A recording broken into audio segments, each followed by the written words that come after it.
Bonjour à toi chers spectateurs et bienvenue dans Voix de légende, l'émission qui donne la parole à ceux que l'on ne voit pas.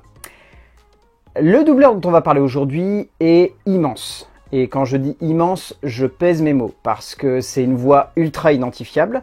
C'est une voix qui a, je pense, marqué beaucoup de cinéphiles de ma génération parce qu'il a doublé des acteurs qui sont quand même de renommée internationale et qui sont ultra connus.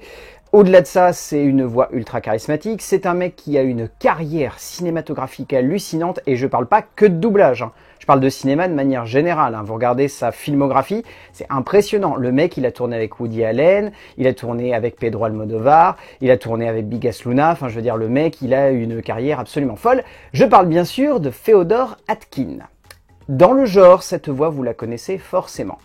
Parce que parmi les doubleurs dont il a été vraiment la voix, on peut citer Hugh Laurie, on peut citer Tommy Lee Jones, on peut citer Ciarán Hinds, on peut citer également, si je ne dis pas de bêtises, pas mal de monde. Je vais prendre mes notes cette fois parce que le gars a une carrière assez hallucinante. Hugo Weaving, Ben Kingsley, William Hurt, voilà. Là, pour le coup, Féodor Atkine, je peux pas faire cette vidéo sans avoir quelques petites notes à côté parce que pour le coup, c'est impressionnant la carrière qu'il a parce qu'il a commencé donc à faire du cinéma dans les années 70. Il avait déjà commencé à faire du théâtre dès les années 60. Féodor Atkine, c'est un mec qui bosse depuis quand même un petit paquet d'années dans l'industrie cinématographique, donc il s'est fait un petit peu repérer par le théâtre. Rapidement, le cinéma lui ouvre ses portes, et le monde du doublage, ça commence dès les années 80. Et c'est vrai que d'un seul coup, il s'est imposé comme une voix importante, parce que je pense que si vous avez déjà entendu la voix de Féodor Atkine, vous la reconnaissez. Je veux dire, c'est quand même la voix d'Elrond dans Le Seigneur des Anneaux. C'est quand même la voix de William Hurt qui, mine de rien, a joué dans un paquet de longs métrages dont je ne vais pas essayer de citer une partie de la filmographie tellement elle est immense, mais William Hurt, par exemple, pour ne citer que ça pour le grand public, c'est quand même un des personnages importants de l'incroyable Hulk, donc par découlement du MCU. Donc ça veut dire qu'il a eu ça. Bon, vous citez aussi Hugh Laurie parce que mine de rien, c'est la voix du Dr House, donc à partir de là, voilà, vous rajoutez une petite couche. Tommy Lee Jones, voilà.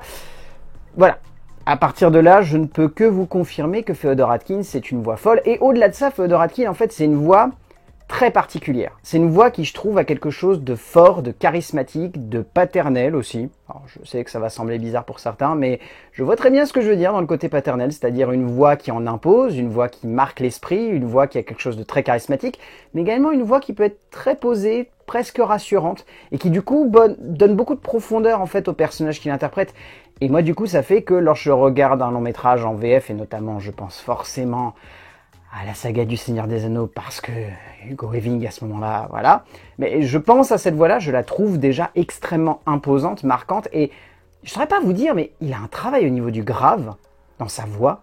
Moi, ça m'a impressionné. Et par exemple, c'est un truc tout bête, mais lorsque je l'ai vu jouer dans La French, parce que c'est une des rares fois où je l'ai vu jouer en tant qu'acteur, au-delà des Pedro Almodóvar et de quelques Woody Allen, eh ben, j'ai tout de suite reconnu que c'était pas n'importe quelle voix. Je me suis tout de suite dit, ah tiens, cette voix, je la connais. Cette voix, j'ai déjà entendu quelque part, et pas uniquement avec un acteur en face de moi, aussi avec un acteur américain ou d'une autre origine, et que ce mec-là est en train de doubler.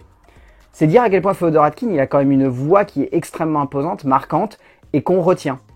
Et donc, rien que pour ces éléments-là, c'est clairement une voix de légende.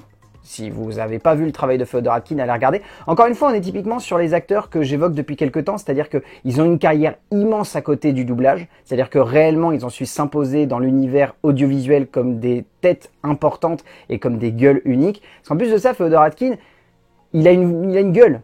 Au-delà d'avoir une voix, il a une gueule. C'est impressionnant, le mec combine deux facteurs qui font de lui automatiquement une personnalité ultra importante de notre paysage audiovisuel. Mais le fait que les deux séparés soient hallucinantes et que quand vous les combinez à l'écran, vous avez quelque chose d'unique, comme c'est le cas dans La French, ça rend le tout légendaire. Donc rien que pour ça, Féodor Atkine, c'est clairement une voix de légende qu'il faut continuer de suivre. Je vous dis à la semaine prochaine pour parler d'un nouveau doubleur, mais surtout découvrir son impact sur la pop culture.